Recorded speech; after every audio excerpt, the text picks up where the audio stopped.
मैं एक सरकारी अस्पताल में थी और पिछले 4 सालों से वहीं पर नौकरी कर रही थी।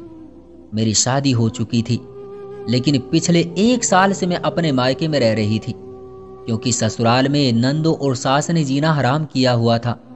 इसलिए मैं लड़ झगड़ कर अपने मायके में आ गई, जहां ससुराल वाला हिसाब ही था, क्योंकि मेरी भाभियां नंदों से कम नहीं थी। मैं कोशिश करती थी ज़्यादा से ज़्यादा वक्त अस्पताल में ही गुजारूं, कि घर वालों से कम ही सामना हो। कुछ दिनों से एक नया डॉक्टर अस्पताल में बड़ा मशहूर हो रहा था। कहा जाता था कि वो बहुत अच्छा और दयालु इंसान है, गरीबों का बहुत अच्छे से इलाज करता है। उसका नाम डॉक्टर निशांत था और वो स्किन की सर्जरी करता था। मैं उससे पहली बार तब मिली थी जब एक ऑपरेशन में मुझे उसके साथ भेजा गया। डॉक्टर साहब ने वाकई बहुत ध्यान से ऑपरेशन किया और मरीज के घर वालों को तसल्ली दी। सरकारी अस्पतालों में भला ऐसे अच्छे मिजाज डॉक्टर कहाँ पाए जाते हैं। डॉक्टर से मेरी अच्छी जान पहचान हो गई थी। अक्सर उसकी गैर मौजूदगी में उसके सारे काम मैं संभाल लेती थी। एक दिन मेरी भाभी से लड़ाई हो गई तो मैं आधी रात को घर से निकलकर अस्पताल आ गई। डॉक्टर ने मुझे हैरान होकर देखा तो मैंने बहाना बना दिया कि मैं नाइट शिफ्ट करने आई हूँ। कहने लगा, अगर तुम आ ही गई हो तो चलो मैं तुम्हें एक कमरे में छोड़ाऊं, वहाँ एक मरीज को तुम्हारी ज़रूरत है। डॉक्टर मुझे लेकर एक कमरे में आ गया, जहाँ पहले से ही एक मरीज को चादर उड़ाई हुई थी। मुझे डॉक्टर ने कहा कि तुम अपनी नाइट शिफ्ट इस मरीज के पास पूरी करो, लेकिन ध्यान रखो कोई इसके पास ना जाए और ना ही तुम इसका चेहरा देखोगी। डॉक्टर ने जाते जाते मुझे 1000 रुपये भी दिए। मैंने हैरान होते हुए ले लिए। सुबह को डॉक्टर ने मुझे कहा, तुम जाओ घर आराम करो, रात को फिर से नाइट शिफ्ट है तुम्हारी।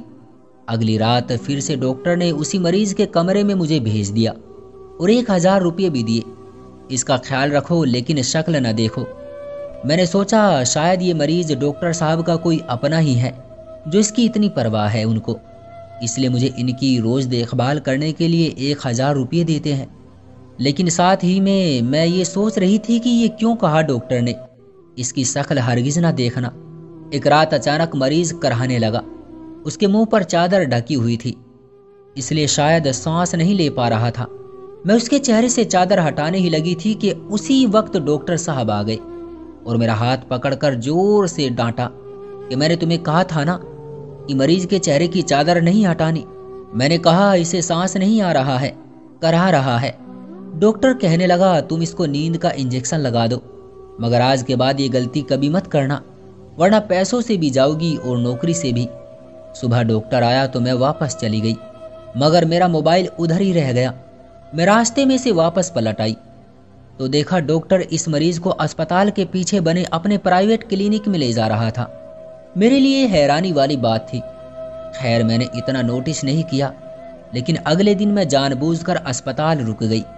आज भी वही देखा कि डॉक्टर मरीज को अपने क्लिनिक ले जाते हैं और रात को उसकी देखभाल के लिए मुझे छोड़ जाते हैं। इस सारे मामले में मुझे बहुत कुछ अलग लग रहा था, लेकिन चुप रही। अगले दिन जब मैं हॉस्पिटल पहुंची तो डॉक्टर निशांत उसी मरीज के कमरे में मौजूद थे। मैंने हल्का सा खिड़की के पर्दे से झांक कर देखने की कोशिश की, लेकिन ज्यादा कुछ नहीं दिखाई दे सका। बस एक हल्की सी झलक मेरी नजर उस मरीज के चेहरे पर पड़ गई थी, जिसे देखकर एक बार तो मेरे होश ही उड़ गए थे। फिर सोचा कि शायद पर्दे में धुंधला दिखाई देने की वजह से ये मेरा वहम भी हो सकता है।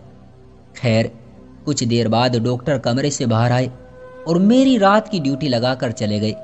डॉक्टर के जाते ही मैं तुरंत उस मरीज के कमरे में गई। बेचैन थी कि कहीं मेरी एक झलक सच ना हो जाए। फिर जैसे ही मैंने उसके चेहरे से चादर खींची तो मेरे कदमों तले से जमीन निकल गई और मैं जोर से चीख पड़ी, क्योंकि वो चेहरा किसी और का नहीं बल्कि मेरे पति का था और उसके चेहरे की दाईं तरफ की स्किन बुरी तरह से झुलस गई थी।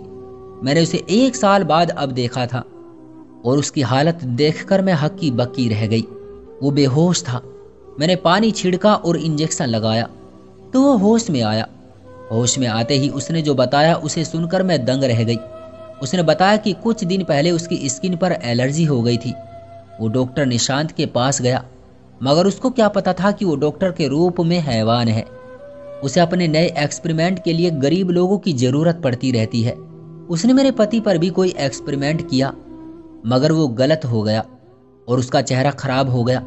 डॉक्टर उसे इंजेक्शन देकर बेहोश कर देता था और सुबह इस पर नए नए एक्सपेरिमेंट करता था और रात को उधर छोड़ देता था ताकि इस पर शक न जाए। मैंने ये सारी हकीकत अस्पताल के सीनियर डॉक्टर को बताई। सुबह जब वो डॉक्टर मेरे पति को अपने साथ ऑपरेशन थिएटर में ले गया तो हमने उसे रंगे हाथों पकड़ लिया। मेरे पति से पहले भी न जाने वो कितने लोगों पर अपनी नई रिसर्च आजमा चुका था। डॉक्टर निशांत को पुलिस के हवाले कर दिया गया और मैं अपने पति के साथ ससुराल वापस आ गई। डॉक्टर निशांत के रोज के 1000 देने से मेरे पास बहुत पैसे इकट्ठे हो चुके थे। उन्हीं पैसों से मैंने एक प्राइवेट अस्पताल से अपने पति की सर्जरी करवाई और कुछ सालों बाद वो ठीक हो गए। तो दोस्तों, ये थी हमारी आज की कहानी। आपका क्या कहना है ऐसे डॉक्टरों के बारे में? कमेंट करके हमें जरूर बताएं। वीडियो को लाइक करके चैनल को सब्सक्राइब कर लीजिए और साथ में घंटी को दबाकर ऑल पर सेट कर लीजिए ताकि आने वाली वीडियो आपको तुरंत मिले। मुझे दीजिए अगली वीडियो तक इजाजत। तब तक के लिए धन्यवाद।